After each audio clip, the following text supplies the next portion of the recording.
Oke. Jadi gini teman-teman.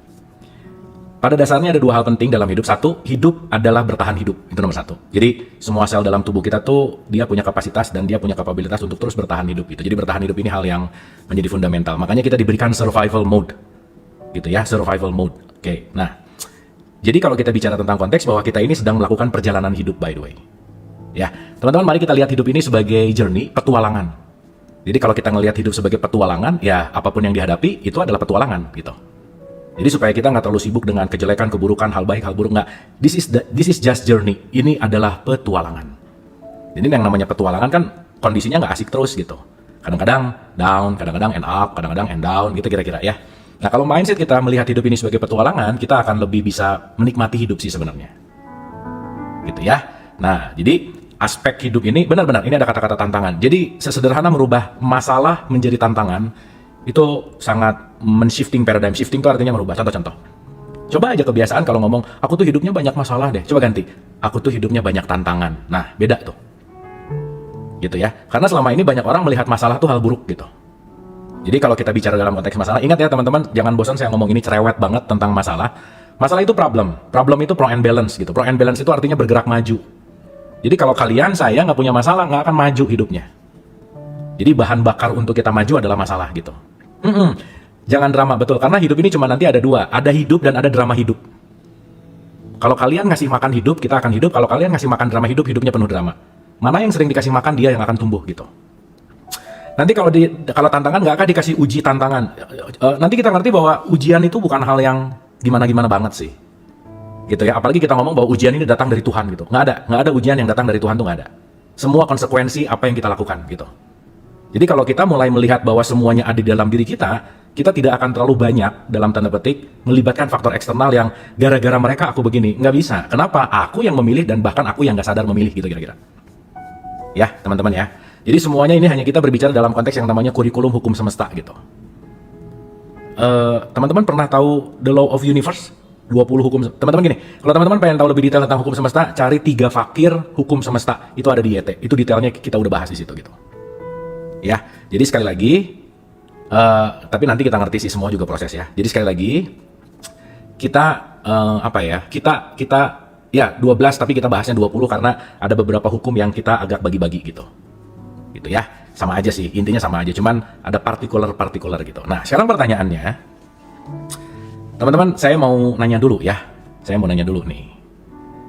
Kalian melihat saya di depan layar, tetapi yang disadari bahwa kalian tidak pernah melihat saya, tapi kalian melihat layar.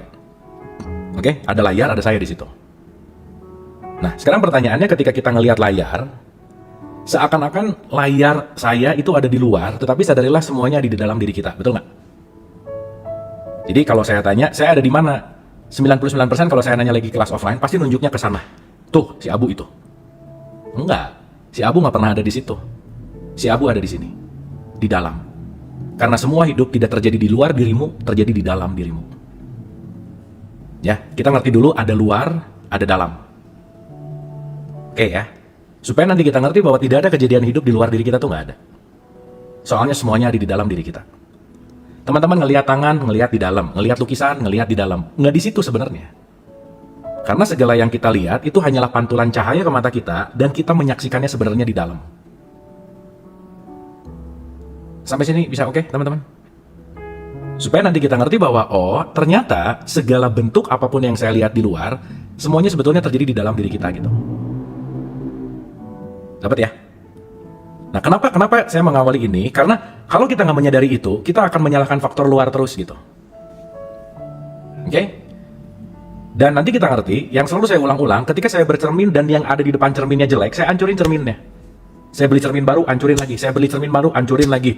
Habis 100 cermin, udah habis uang, habis waktu, baru sadar, ya ampun, ternyata selama ini yang jelek bukan cerminnya ya. Yang ininya nih, jangan-jangan. Ya habis ngeliat cermin tuh cemberut mulu gitu. Ah, nggak suka nih cermin ini cemberut isinya. Nggak suka cermin ini cemberut isinya gitu. Nah, padahal yang cemberut bukan cerminnya. Dapat teman-teman ya? Clear ya?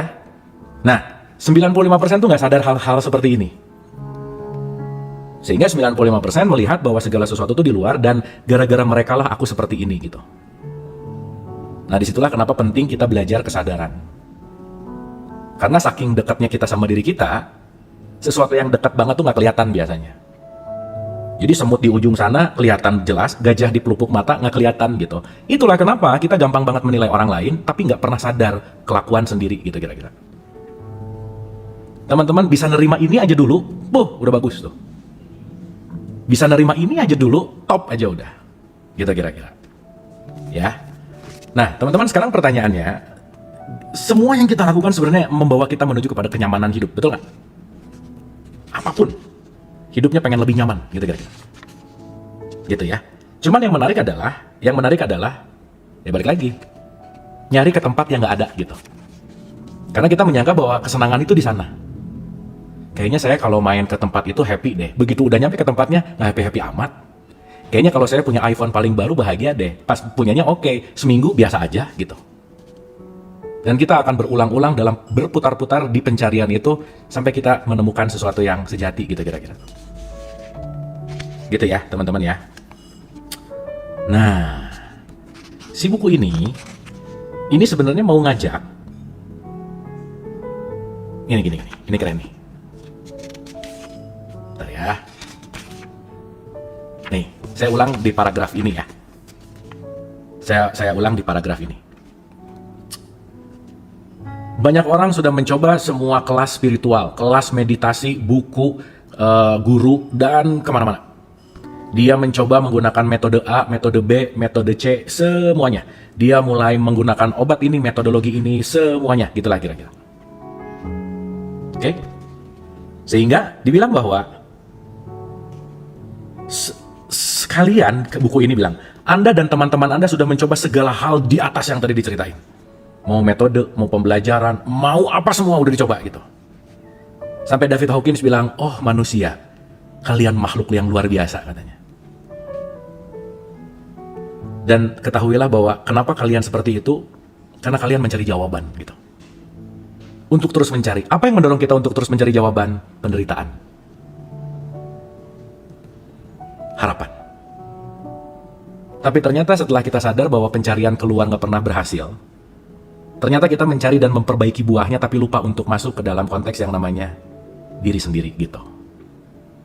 Makanya teman-teman kalau pengen beresin buahnya, akarnya diberesin. Dan lupa ya, jangan lupa ya, akar itu selalu tertutup oleh tanah dan akar itu nggak kelihatan. Nah makanya setelah kita mulai mencari sesuatu yang tidak terlihat, mulai menyadari, ya ampun selama ini saya mencari sesuatu yang sebenarnya udah ada di dalam diri kita gitu. Salah satunya kebahagiaan, teman-teman. Kita ini adalah kebahagiaan yang tertutup oleh keinginan. Jadi jangan pernah mencari kebahagiaan dalam hidup, tapi lepaskan keinginannya, maka auto bahagia di situ. Sip ya. Nah maka buku ini mengajak ke tempat di mana pencarian sejati di dalam dirimu.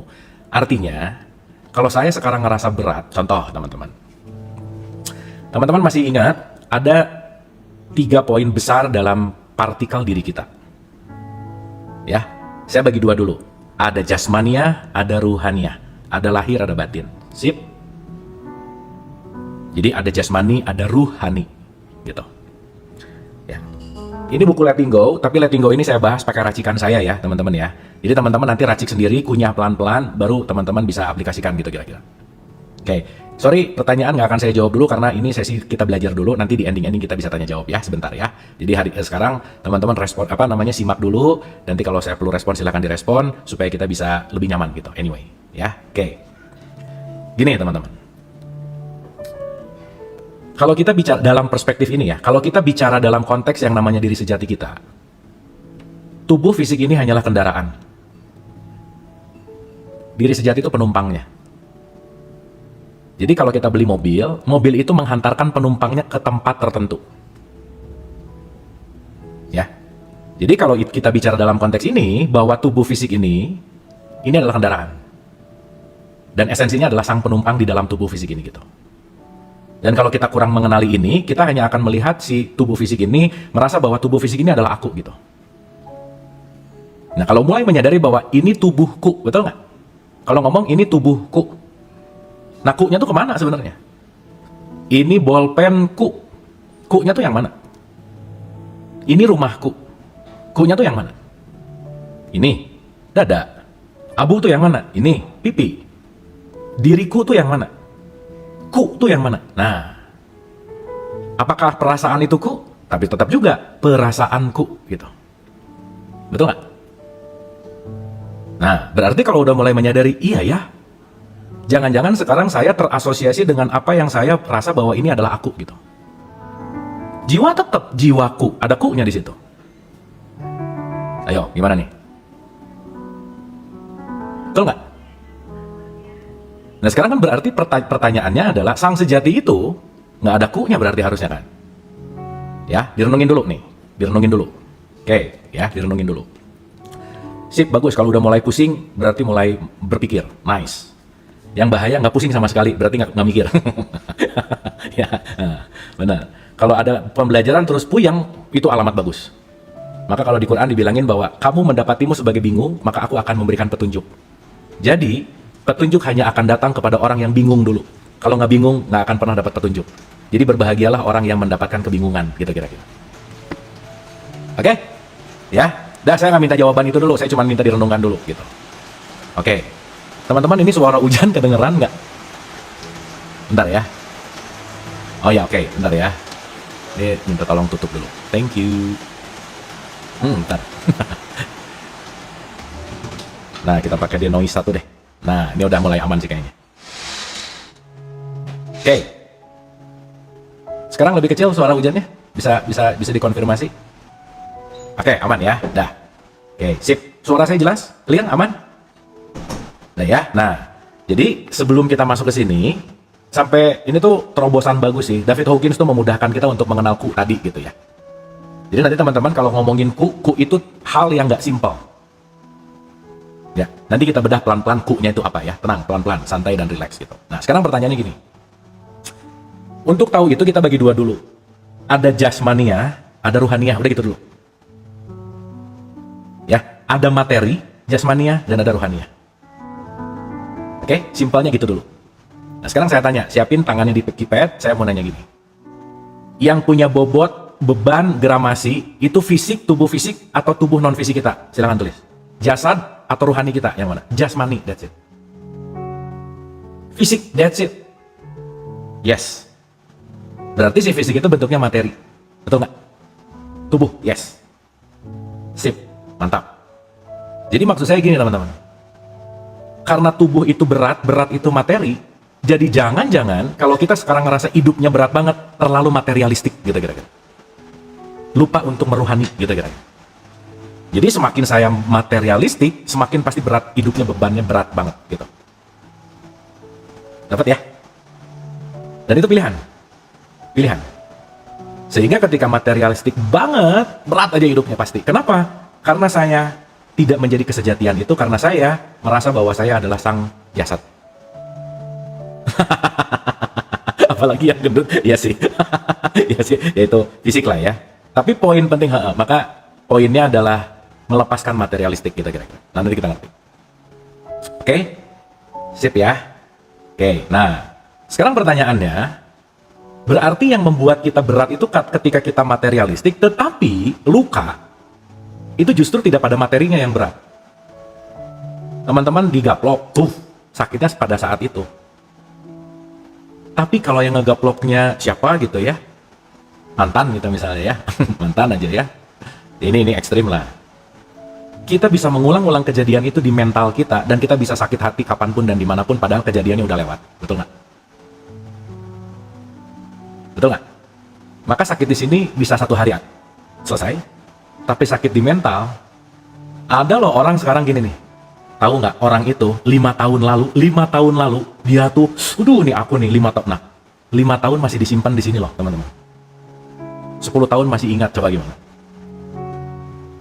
Berarti teman-teman kalau sekarang masih 5 tahun masih ingat, 10 tahun masih ingat, lukanya masih ada banget, jangan-jangan nggak pernah hidup di saat ini, hidupnya ditarik terus ke masa lalu gitu. Betul nggak? Dan ketika kita hidup di masa lalu, kita nggak punya kesempatan untuk bersyukur di saat ini. Padahal teman-teman, hidup itu selalu di saat ini. Nggak pernah di masa lalu, apalagi masa depan gitu.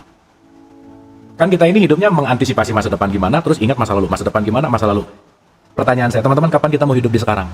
Kapan mau bersyukur gitu? Sip, tangannya di keypad lagi boleh? Siap ya, di keypad ya. Siap ya. Saya mau nanya, ingat langsung ditulis, kita main jujur-jujuran. Kenapa? Karena begitu teman-teman dengar pertanyaan langsung jawab, itu jawaban yang sangat jujur. Karena kejujuran nggak perlu nunggu waktu untuk nyari alasan. Gitu ya. Sip, pelan-pelan ya, siap ya. Simpel aja jawabannya. Teman-teman hidupnya punya masalah nggak? Silakan. Yuk, punya masalah nggak? Punya, oke. Ya, oke. Ya, oke. Punya, oke. Ya, pasti ya. Kita dalam hidup tuh masalah gitu, pasti. Nah, sekarang saya tanya teman-teman. Sekarang saya tanya. Udah ya, cukup, terima kasih. Ada yang bilang banyak apa dan lain-lain. Oke, sekarang saya mau nanya teman-teman. Per detik ini, per saat ini ada masalah nggak hidupnya? Sekarang. Sekarang. Detik ini. Sekarang. Sekarang banget. Detik ini banget. Bener ya? Begitu kita mampir di detik ini, masalahnya nggak ada. Betul nggak? Jadi apa yang disebut dengan masalah, itu urusan di masa lalu atau di masa depan. Gitu. Benar, nggak ada soalnya lagi nonton. Benar, karena lagi hadir utuh di sini. Kenapa? Karena teman-teman sedang tidak ada di ruangan masalah, lagi ada di ruangan saya. Maka masalahnya tidak terlihat. Jadi clear, masalah ada kalau dipikirin. Bener nggak? Nah, karena terlalu banyak mikirin masalahnya, lupa untuk ke kamar solusi gitu. Jadi ngeluh terus. Betul nggak? Ini keren banget nih jawabannya. Karena harus fokus sama Kang Abu, keren banget. Berarti fokus kita yang menentukan kualitas hidup kita. Kalau teman-teman fokusnya ke masalah, maka masalahnya yang akan tumbuh. Tapi kalau teman-teman fokusnya ke solusi, solusinya akan ditemukan. Betul nggak? Jadi sebenarnya dalam hidup itu bukan masalahnya yang menjadi masalah, fokusku yang menjadi masalah. Nah, tuh. Dapat ya? Udah, jadi jangan disalahin yang lain-lain, jangan. Berarti yang harus diberesin bukan itunya, ininya dulu. Karena hidup gak akan lepas dari masalah, tetapi kalau fokusnya ke masalah terus, gak akan dapat solusi gitu. Nah, ini ya, begitu ada susah apa, karena kenapa susah? Karena gak pernah latihan, udah gitu aja. Jadi jangan berharap dan bermimpi menjadi ahli kalau kita gak pernah latihan, gitu kira-kira. Sip ya, teman-teman ya. Nah, kita ulang ya, ulang pelan-pelan. Latihannya gimana? Tenang, kan kita lagi belajar ke situ. Yang penting sekarang teman-teman sudah mulai dulu ngerti fokus bahasan letting go itu apa. Kenapa nggak fokus? Karena terlalu banyak yang memberatkan, yang tidak dilepaskan. Letting go itu artinya melepaskan. Teman-teman, ini ada satu kartu ya. Ini kalau saya pegang ringan banget nih teman-teman. Ringan. Tapi kalau megangnya sebulan, lumayan loh. Meskipun ringan, tapi dipegangnya lama, pegel. Padahal kalau mau ngelepasin yang pegal-pegal, tinggal dibuka kok. Syuk. Ayo.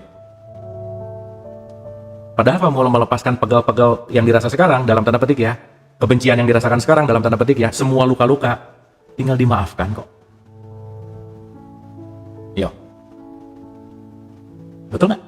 Nah nanti abis ini komennya, tapi kan gak semudah itu, tapi kan. Nah udah mulai itu. Itu kebiasaan latihan tiap hari menolak, tapi kan. Nah udah. Betul nggak? Berarti bukan dia yang bikin masalah, karena akunya nggak mau ngelepasin aja sih sebenarnya.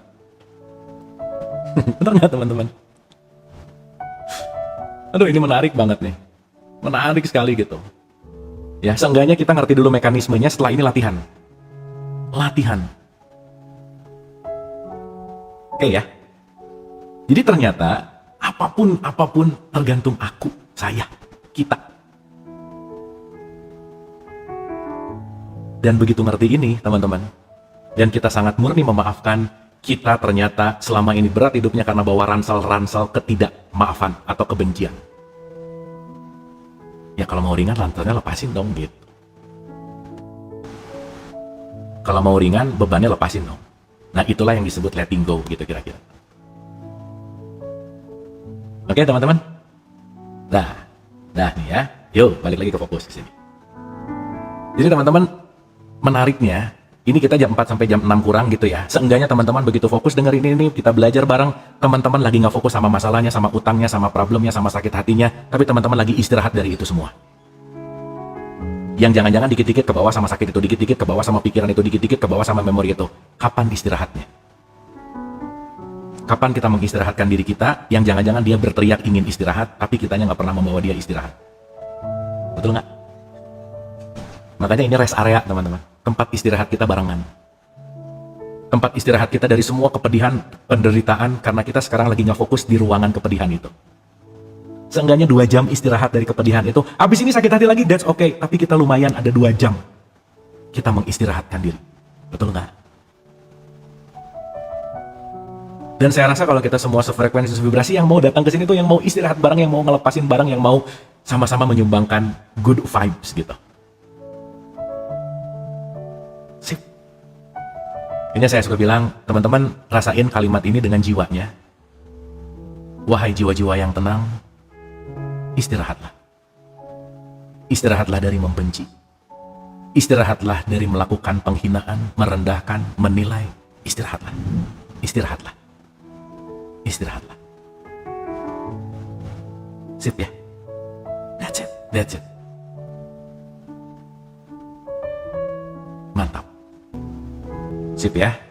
Mantap. Tadi by the way lagunya Manusia-Manusiawi Kotak dan Cak Nun, Mbah Nun. Oke. Oke teman-teman. Nah kan enak nih kalau lagi gini belajar tuh enak. Nggak banyak penolakan, nggak banyak ribet gitu.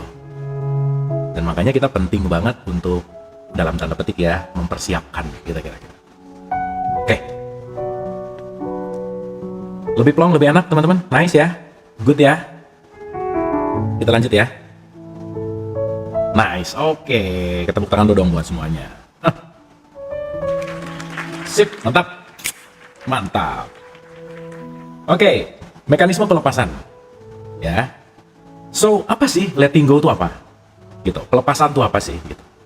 Nah, teman-teman, apapun yang kalian rasakan barusan, teman-teman baru melepaskan sesuatu. Itu tuh letting go itu tuh kayak tadi gitu. Memorinya nggak hilang, masalahnya nggak selesai, tapi fokusnya berubah. Jadi teman-teman, jangan pengen cepat menyelesaikan masalah, tapi cintailah prosesnya. Karena kalau pengen cepat menyelesaikan masalah, kita ke masa depan dan lupa bahwa aku di sini sekarang saat ini. Oke ya? Karena kalau pikirannya diselesai, kapan selesai, kapan selesai, kapan selesai, kapan saya mau bisa menikmati saat ini sekarang? Bahkan karena saking sibuknya pengen menyelesaikan, saya tidak bisa menikmati air yang saya minum. Saya tidak bisa menikmati makanan yang saya makan, saya tidak bisa menikmati suasana pasangan, anak, dan apapun di rumah, dan seterusnya. Kenapa? Karena kita ada di masa depan. Ingat teman-teman, masa depan adalah ilusi. Anyway, ya. Seenggaknya room ini ngajak kita ke sekarang ya teman-teman ya. Ke saat ini. Nah, jadi yang masa belakang, masa depannya udah lah. Istirahat dulu. Jangan gini-gini terus nih. Tapi set. Dikit-dikit ke sini, oke, balik lagi. Dikit ke sini, oke, balik lagi. That's okay. Dan teman-teman, ini memang ini memang perlu latihan. Oke ya.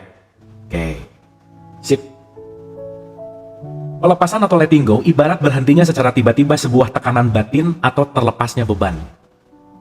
Masalahnya nggak selesai, tapi beban masalahnya sekarang nggak ada, benar nggak? Jadi jangan sampai masalah menjadi beban, karena masalah akan ada. Yang menjadi masalah utama adalah aku terbebani oleh masalah.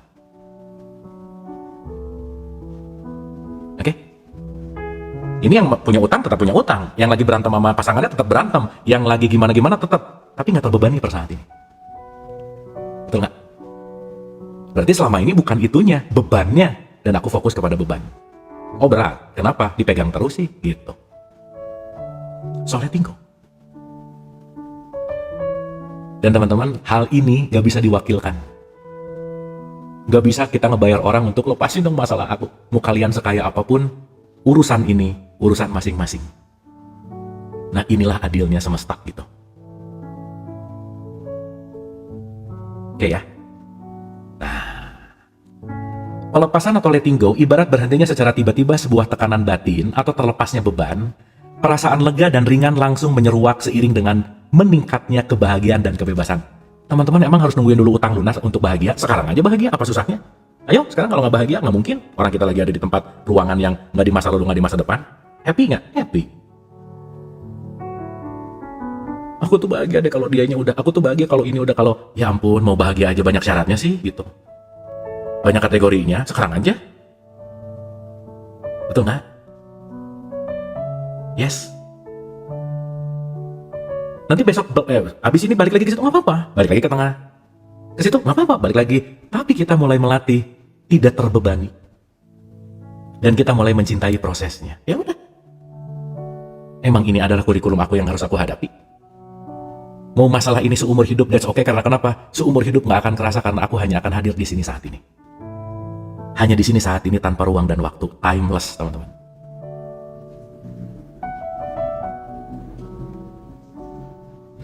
Aduh, luar biasa nggak? Gitu rasanya. Dan ini nggak menyelesaikan, enggak. Tapi mengurangi bebannya. Sehingga teman-teman setelah selesai ini, lebih powerful. Nggak ngelihat lagi ini sebagai sesuatu yang buruk gitu. Tapi that's okay, saya akan hadapi. Karena saya tahu, saya paham ini adalah kurikulum hidup saya. Saya paham karena ini adalah bagian dari skenario hidup saya. Dan saya terima ini apa adanya, selesai. Oh, berarti selama ini masalah aku bukan utangnya, penolakan terhadap masalahnya. Oh, jadi selama ini bukan pasanganku yang bikin masalah, penolakanku terhadap ekspektasi dan keinginan-keinginanku yang unrealistik gitu misalnya. Betul nggak? Jadi ini juga baru keluar hari ini teman-teman. Kemarin diulang-ulang baca bab ini belum keluar ya. Ini sih kerennya aliran semesta ya. Jadi teman-teman, ada masalah dan ada beban masalah. Jangan terbebani. Karena masalah bukan beban, tapi masalah adalah bahan bakar untuk kita maju.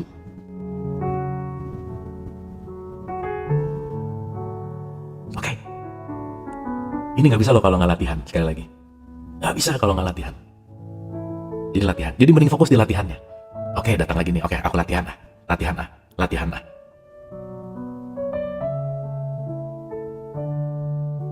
Sip ya. Sehingga nanti abis ini ada sesuatu. That's it. Oke. Latihan lagi. Nah, disinilah kita penting teman bareng untuk bertumbuh gitu teman-teman. Nah, ini kan friend tuh ini nih gitu. Teman barengan dalam bertumbuh gitu kira-kira. Gitu ya teman-teman ya. Perasaan lega dan ringan langsung menyeruak seiring dengan meningkatnya kebahagiaan dan kebebasan. Ini merupakan mekanisme pikiran dan setiap orang pernah mengalaminya. Contoh berikut menggambarkannya dengan bagus. Anda sedang seru-serunya beradu argumen, Anda kesal. Dan marah saat tiba-tiba segalanya terasa konyol dan tak masuk akal. Anda mulai tertawa. Tekanan langsung surut, Anda yang tadinya marah, takut dan merasa diserang, seketika merasa bebas dan bahagia. Betul nggak? Bayangkan, Anda bisa melakukan hal itu kapan aja. Begitu ada masalah, tapi cepat ke tengah lagi. Oke. Stres lagi, cepat ke tengah lagi. Oke. Jadi teman-teman, stres itu penting, over stres itu bahaya. Karena kalau nggak stres, nggak maju. Kalau nggak ditekan, nggak maju. Tapi back to the center. Back to the center. Yang bahaya, begitu marah, kelamaan di sini, lupa ke tengah. Jadilah amarah, gitu. Makanya kalau Quran itu ngomong pandai menahan amarah, bukan pandai menahan marah, bukan. Amarah. Amarah itu marah yang diulang-ulang dengan perasaan yang sama, dengan kapasitas waktu yang lama gitu. Itu namanya amarah. Oh, kita tuh, sorry ya saya ngomong kita karena fakta ya. Kita tuh ini gudang-gudang amarah lah, udah gak apa-apa. Stok marah kita tuh banyak banget, amarah kita tuh banyak banget, julid tuh banyak banget, benci tuh banyak banget gitu. Dan nanti pelan-pelan keluar. Sip ya. Jadi dibilang bahwa kalau kita bisa marah dan gak lama set balik, that's okay. Teman-teman maaf ya. Orang yang berkesadaran bukan orang yang gak pernah marah, tapi gak lama-lama di ruangan marah. Dah gitu. Awas nih bukan berarti, aduh aku udah mulai belajar kesadaran. Gak boleh marah. Ditekan, stres, meledak nanti. Ingat ya, orang yang gak pernah marah tuh bukan bagus, bahaya justru. Karena dia menekan, bukan melepaskan. Ditekan sekali nggak masalah, 2 kali nggak masalah, udah 10 tahun meledak. Orang baik tiba-tiba ngebunuh tetangganya. Sering nggak dengar berita? Orang ini tuh sehari-harinya baik, memberi, tapi diberitain dia baru saja membunuh tetangganya misalnya. Betul nggak? Makanya yang saya selalu ulang-ulang, berhenti jadi orang baik, jadilah orang sadar. Karena orang yang baik nggak pengen marah, karena dia tidak mengerti betapa pentingnya menyalurkan emosi, gitu kira-kira. Teman-teman dicerna ya, bahasa ini dicerna ya. Ingat ya, saya ngomong gini bukan berhenti jadi orang berbuat baik, bukan berhenti menjadi orang baik. Artinya apa? Orang baik itu nggak enakan, nggak punya power, nahan-nahan, nggak mau ngomong, nggak terus terang, menutup-nutupi, meledak aja gitu. Itu orang baik tuh. Anyway, nanti kita dalamin lagi tentang jahat, baik, sadar. Karena kalau sadar, baik dan benar gitu. Karena baik belum tentu benar. Ya, sip, mantap ya teman-teman ya. Oke. Bayangkan Anda bisa melakukan hal itu kapan aja, di mana saja, dan dalam situasi apa aja. Anda selalu mampu merasa bebas, bahagia, dan tak pernah lagi tersudutkan oleh perasaan-perasaan Anda. Nah, baru mulai nih. Ternyata, urusan itu adalah urusan perasaan. Oke. Teman-teman, ingat Manas nggak? Tahu Manas? Masih ingat apa itu Manas?